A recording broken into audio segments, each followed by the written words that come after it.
کا قرینہ روح مکہ مدینہ آدمی کو بناتا ہے یہ انسان۔ ناظرین، آپ کا خیر مقدم ہے علم و علماء میں۔ آج موضوع جو ہے بہت اہم موضوع ہے، عبادت کے موضوع پر آج ہم آپ کے ساتھ شامل ہیں۔ اور عبادت ایک بہت وسیع معنوں میں لفظ آتا ہے جس کی تفہیم اور جس کی تشریحات جو ہیں علماء حضرات بیان فرماتے ہیں۔ آج کل کا یہ جو سیزن ہے جسے کہیں، یہ نیکیوں کا ایک ماحول ہے۔ صبح سے لے کر رات تک، رات سے لے کر صبح تک روزے بھی رکھے جا رہے ہیں، تلاوت بھی ہے، تسبیحات بھی ہیں، اور صدقات، خیرات، یہ وہ جتنا کچھ ہو سکتا ہے۔ زکوٰۃ بھی کسی بھی مہینے میں فرض ہوئی ہو ہم دیتے رمضان میں، یہ چونکہ اجر جو ہے بڑھ کر ملتا ہے، یہ بھی ایک زیادہ وہ ہے۔ تو بہت ساری چیزیں جو ہے ہم کوشش کرتے ہیں کہ وہ سارے اعمال جو بقیہ 11 مہینوں میں نہ ہو سکے وہ ماہ رمضان المبارک میں ہو جائیں۔ تو عبادت جو ہے بنیادی آج ہمارا موضوع ہے، اس پر انشاءاللہ بات کریں گے۔ اور بہت ہی عمدہ کلام فرمانے کے لیے، اپنے وقتی مطالعے کی روشنی میں کلام فرمانے کے لیے مقتدر علماء حضرات کا پینل الحمدللہ ہمیں کراچی میں بھی، لاہور میں بھی میسر ہے، کہ جو اپنے خوبصورت کلام سے آپ کو نوازتے ہیں اور بہت خوبصورت انداز میں ہمارے موضوعات کی تفہیم فرماتے ہیں۔ میرے دائیں جانب تشریف فرما ممتاز و معروف عالم دین حضرت علامہ مفتی محمد اکمل مدنی صاحب تشریف رکھتے ہیں۔ السلام علیکم ورحمۃ اللہ وبرکاتہ۔ وعلیکم السلام ورحمۃ اللہ۔ اور آپ کے ساتھ تشریف رکھتے ہیں ممتاز و معروف عالم دین علامہ لیاقت حسین اظہری صاحب۔ السلام علیکم ورحمۃ اللہ۔ وعلیکم السلام ورحمۃ اللہ وبرکاتہ۔ ماشاءاللہ۔ اور آپ کے ساتھ تشریف رکھتے ہیں علامہ حافظ اویس احمد صاحب، ممتاز و معروف عالم دین ہیں۔ السلام علیکم ورحمۃ اللہ وبرکاتہ۔ وعلیکم السلام۔ ثقلین رشید ہیں، ماشاءاللہ علی شبیر ہیں، اور تصدق رسول ہیں، تینوں کا خیر مقدم ہے۔ السلام علیکم ورحمۃ اللہ وبرکاتہ۔ اچھا، اسلام میں مفتی صاحب عبادت کا جو حقیقی تصور ہے، سب سے پہلے ہم اس پر آپ سے جواب لے لیں تو بہت سی چیزیں پہلے ہی مرحلے میں کھل کر سامنے آ جائیں گی اور مزید ہمیں کلام کرنا آسان ہو جائے۔ کیا فرماتے ہیں؟ اعوذ باللہ من الشیطان الرجیم، بسم اللہ الرحمن الرحیم۔ اللہ تبارک و تعالی نے ارشاد فرمایا، وما خلقت الجن والانس الا لیعبدون، میں نے جنات اور انسان کو صرف اپنی عبادت کے لیے پیدا کیا ہے۔ اب عبادت کے صحیح مفہوم کو نہ سمجھنے کی بنا پر بعض اوقات ایسا ہوتا ہے کہ لوگ اس پر کویسچن کرتے ہیں کہ یار صرف نمازیں پڑھتے رہیں، روزے رکھتے رہیں، مسجد میں بیٹھ کے تسبیح پڑھتے رہیں اور کچھ نہ کریں دنیا کا کام۔ تو یہ جو آپ کا سوال ہے اس لحاظ سے بہت امپورٹنٹ ہے کہ ہمیں عبادت کا صحیح شرعی تصور معلوم ہونا چاہیے، پھر سب چیزیں کلیئر ہو جاتی ہیں۔ عبادت کا آسان الفاظ میں تصور یہ ہے کہ اللہ تبارک و تعالی نے جن کاموں کے کرنے کا حکم دیا ان کو کرنا، اور جن کاموں سے بچنے کا حکم دیا ان سے بچنا، ان سے رک جانا، اگر ہمارے اندر ہے تو ان کو ترک کر دینا، اس کا نام ہوتا ہے عبادت۔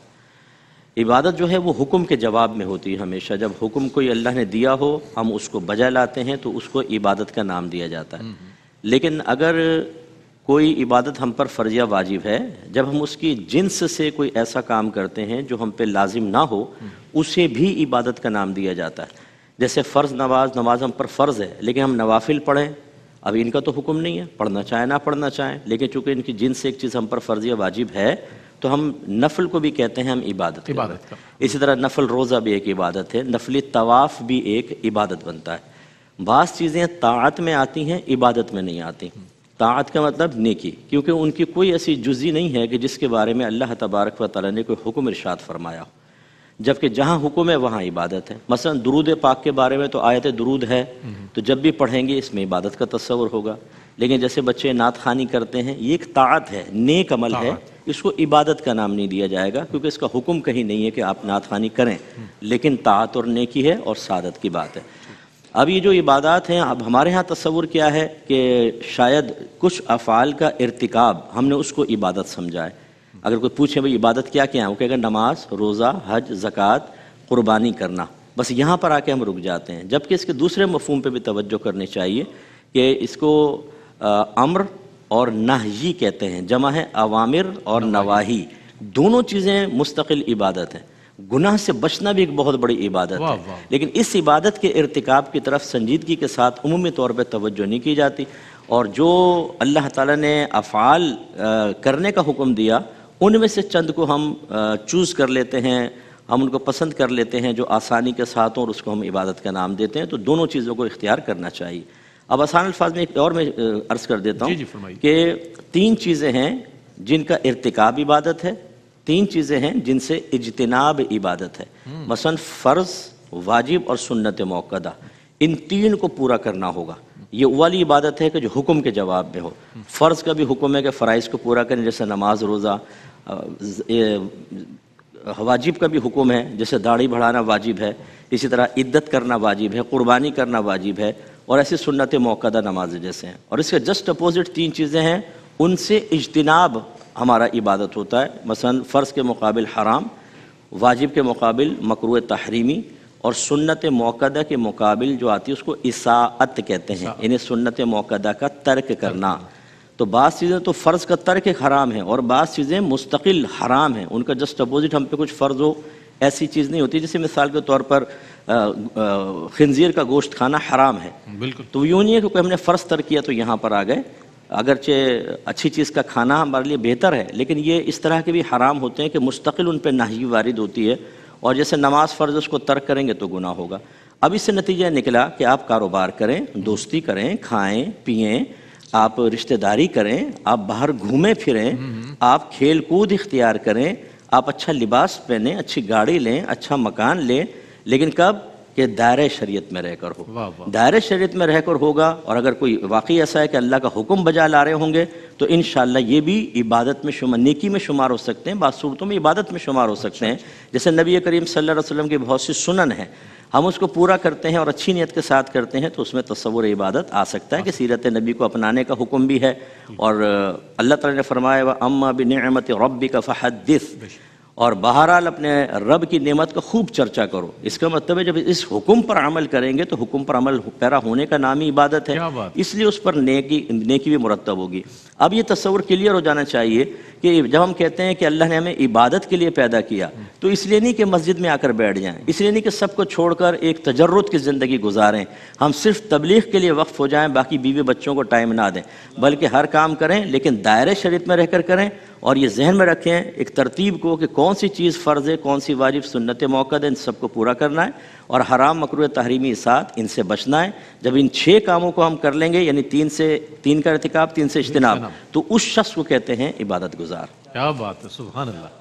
ایسا لگ رہا تھا کہ ہم عبادت کے موضوع پر کوئی مضمون ہے چھپا ہوا کتاب میں اور اس کو جو ہے پڑھ رہے ہیں، بڑے مربوط جملوں کے ساتھ ماشاءاللہ قبلہ مفتی صاحب نے اپنے جواب کو مکمل فرمایا، اور وما خلقت الجن والانس الا لیعبدون کو بنیاد بنا کر بہت خوبصورت انداز میں جواب کو مکمل فرمایا۔ اچھا علامہ صاحب یہ فرمائیے گا کہ قرآن و حدیث کی روشنی میں اللہ تعالیٰ کی عبادت کا جو حکم ہے اس پر میں چاہتا ہوں کچھ روشنی ڈالیے گا۔ جی بسم اللہ الرحمن الرحیم۔ رب تبارک و تعالیٰ نے قرآن مجید فرقان حمید کے اندر فرمایا کہ لیس البر ان تولوا وجوہکم قبل المشرق والمغرب، کیا بات ہے، سبحان اللہ، ولکن البر من آمن باللہ والیوم الآخر والملائکۃ والکتاب والنبیین وآتى المال على حبه ذوي القربى واليتامى والمساكين والسائلين وفي الرقاب وابن السبيل والسائلين وفي الرقاب وأقام الصلاة وآتى الزكاة والموفون بعهدهم إذا عاهدوا، ماشاءاللہ۔ اس کے بعد فرمایا کہ والصابرین فی البأساء والضراء وحین الباس اولئک الذین صدقوا واولئک هم المتقون۔ اچھا خطبہ ارشاد فرمایا۔ اب اس میں آپ دیکھیے کہ ایمان سے لے کر عبادات سے لے کر معاملات سے لے کر ہر چیز کو اس آیت کریمہ کے اندر ذکر کر دیا کیا بات کہ عبادت صرف جو ہے نماز کا نام نہیں ہے، عبادت صرف روزے کا نام نہیں، ہاں نماز کا نام ہے، روزے کا نام ہے، لیکن صرف اسی پر منحصر نہیں ہے، بلکہ معاملات سے لے کر، کمانے سے لے کر، خرچ کرنے سے لے کر، اللہ کے نبی صلی اللہ علیہ وسلم نے فرمایا کل معروف صدقہ، فرمایا کہ کوئی بھی نیکی ہے، آپ اسلام کے تصور عبادت کے اندر اتنی وسعت ہے، فرمایا کہ آپ راستے کے اندر جا رہے ہیں، کوئی اذیت دینے والی چیز پڑی ہے، آپ اس کو اٹھاتے ہیں، اس پر بھی اللہ آپ کو اجر عطا فرمائے گا، اور یہ بھی دیکھی ہے۔ تو اسلام کا جو تصور عبادت ہے وہ کمانے سے لے کر، خرچ کرنے سے لے کر، مساکین کی مدد کرنے سے لے کر، پڑوسیوں کے ساتھ، یتیموں کے ساتھ، مسکینوں کے ساتھ، یہاں تک کہ جو آپ کسی سے عہد کرتے والموفون بعہدہم اذا عاہدوا، کیا بات، اس کو پورا کرنا، والصابرین فی البأساء والضراء، آپ کسی مصیبت پر صبر کرتے ہیں، یہ بھی عبادت ہے۔ آپ اپنے آپ کو گناہ سے بچاتے ہیں، یہ بھی عبادت ہے۔ کیا بات ہے۔ امام غزالی فرماتے ہیں کہ آپ جو ہے کسی نیکی کے لیے اپنے آپ کو تکلیف اور مشقت میں ڈالتے ہیں، فرمایا یہ بھی عبادت ہے۔ وہ اللہ کے نبی صلی اللہ علیہ وسلم نے فرمایا نا کہ میں نے فرشتے پوچھا گیا کہ ملائے اعلیٰ کے فرشتے کس چیز پر جھگڑتے ہیں، تو فرمایا کہ وہ جو مسجد کے اندر انتظار صلاۃ میں بیٹھا ہوا ہے وہ بھی عبادت ہے۔ سبحان اللہ۔ اللہ کے فرشتے اس کے لیے دعا کر رہے ہوتے ہیں۔ فرمایا کہ آپ اپنے لیے دعا مانگتے ہیں تو الدعاء هو العبادۃ، یہ دعا کرنا بھی عبادت ہے۔ عبادت ہے۔ واہ۔ اللہ کے فرشتے بھی اللہ کے بندوں کے لیے دعا کر رہے ہوتے ہیں۔ یعنی اس آیت کریمہ کے اندر فرمایا کہ کچھ چیزیں ایسی ہوتی ہیں کہ جن کو علامتی طور پر ہم کہتے ہیں کہ بھئی یہ کام ہے۔ جیسے وہ عرب کے اندر یہ سمجھا جاتا تھا کہ پیچھے کے راستوں سے آئیں گے یا پیچھے کے دروازوں سے جائیں گے تو بڑا نیکی کا کام ہے۔ جیسے ہم نے کئی چیزوں کو جن کا اسلام سے عبادت سے کوئی تصور نہیں ہے، لیکن ہماری سوسائٹی نے اس کو اتنا لازم و ضروری کر لیا ہے کہ عبادات پیچھے رہیں گی اور وہ آگے چلے گی۔ نشاندہی بھی تو قرآن نے یہ کہا کہ لیس البر ان تولوا وجوہکم قبل المشرق والمغرب ولکن البر، فرمایا اب بتاتے ہیں کہ نیکی کیا ہے۔ فرمایا نیکی یہ ہے، بر یہ ہے، عبادت یہ ہے کہ اللہ اور اس کے رسول پر، فرشتوں پر ایمان لانا، عبادات کرنا۔ اللہ کے نبی صلی اللہ علیہ وسلم نے فرمایا کہ حدیث قدسی ہے کہ رب تعالیٰ فرماتا ہے کہ میرا بندہ سب سے پہلے میرا قرب ایسے حاصل کرتا ہے کہ فرائض کو پورا کرتا ہے۔ جیسے وہ سب نے فرمایا کہ وہ چیزیں جو تم پر لازم ہیں، سب سے پہلے جن کے بارے میں مسئولیت ہوگی، جن کے بارے میں جواب دہی ہوگی، اور جن چیزوں سے منع کیا گیا اور اس پر کیا تو اس پر آپ کی جواب دہی ہوگی۔ یہ کام کیوں کیا آپ نے، جس کو اوامر و نواہی کہتے ہیں۔ فرمایا کہ بندہ میرا عبادت کرتا ہے، اس کے بعد نوافل ادا کرتا ہے، نوافل بھی عبادت ہے۔ فرمایا وہ میرا قرب حاصل کر لیتا ہے یہاں تک کہ وہ میرا محبوب بن جاتا ہے۔ تو آپ یہ سمجھیں کہ ون لائنر اگر آپ کے سوال کا جواب دیا جائے تو اسلام کا جو تصور عبادت ہے وہ بہت وسیع ہے۔ اس کے اندر حج، اس کے اندر نماز، اس کے اندر روزہ، اس کے اندر ساری کی ساری چیزیں آئیں، لیکن ساتھ ساتھ جو ہماری معاشرتی چیزیں ہیں، فرمایا جب تک وہ مکمل نہیں کریں گے آپ کا تصور عبادت پورا نہیں ہو سکتا۔ یعنی حقوق اللہ سے لے کر حقوق العباد تک، آپ کی معاشرتی زندگی سے لے کر آپ کی معاشی زندگی تک اور خانگی زندگی تک، یہاں تک کہ انسان اپنے بیوی بچوں کو جو کھلاتا ہے، فرمایا اس پر بھی اللہ تبارک و تعالی اجر و ثواب عطا فرمائے گا۔ انسان ماں باپ کو محبت کی نظر سے دیکھتا ہے، اس پر بھی اللہ تبارک و تعالی اجر و ثواب عطا فرمائے گا۔ صحابہ کرام باہر کھڑے ہیں، ایک صحابی رسول جلدی بازار کی طرف تشریف لے گئے، عرض کی یا رسول اللہ کتنا اچھا ہوتا یہ اللہ کے راستے میں جاتے۔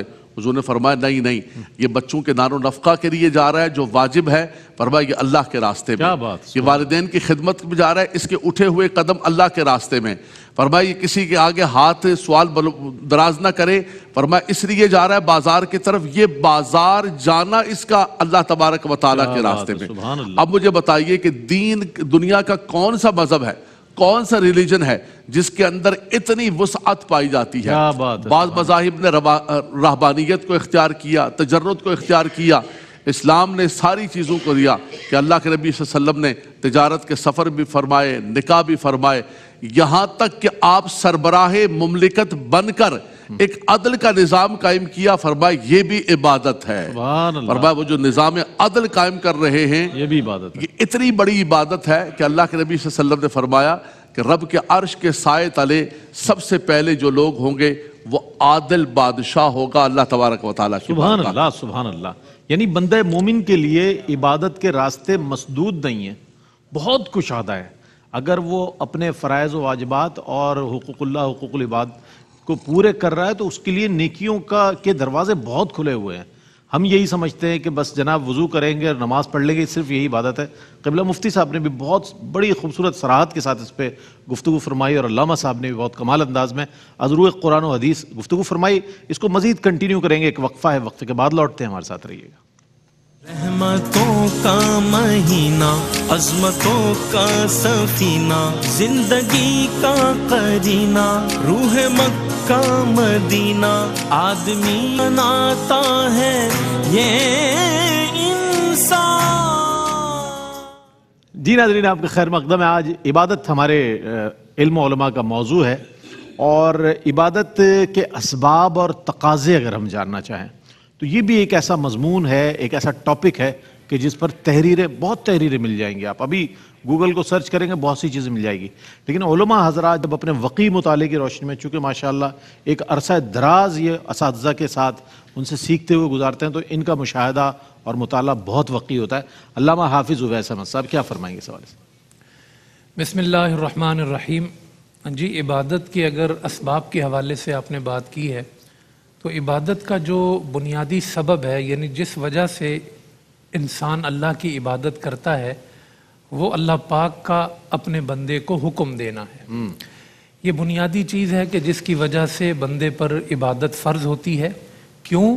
اس لیے کہ حکم اس کے رب نے ارشاد فرمایا ہے. وہ کہتا ہے الیس اللہ باحکم الحاکمین. کیا بات ہے، سبحان اللہ. کیا وہ سب سے بہترین حکم دینے والا نہیں؟ بے شک. اور وہ کہتا ہے کہ ومن احسن من اللہ حکما لقوم یوقنون. یقین رکھنے والوں کے لیے اللہ سے زیادہ اچھا حکم دینے والا کون ہے؟ تو اس کا حکم دینا یہ عبادت کا بنیادی سبب ہے. شیطان کو جب سجدے کا حکم دیا اور شیطان نے روگردانی کی تو اللہ نے اس سے پوچھا ما منعک اذ امرتک. کیا وجہ تھی؟ تجھے کس چیز نے سجدے سے روکا جب میں نے امر دیا، میں نے حکم دیا. تو اس کا مطلب ہے کہ اس کا حکم دینا ہی اس کے سجدے کو واجب کرتا تھا، لازم کرتا تھا، عبادت کو فرض کرتا تھا. اور جب اس نے اس سے روگردانی کی تو وہ عبادت سے بھی دور ہوا اور راندہ درگاہ بھی ہوا. اور دیکھیں، جب اللہ پاک کسی چیز کا حکم دیتا ہے تو وہ ہزارہ حکمتوں پر مبنی ہوتا ہے. فعل الحکیمی لا یخلو عن الحکمہ.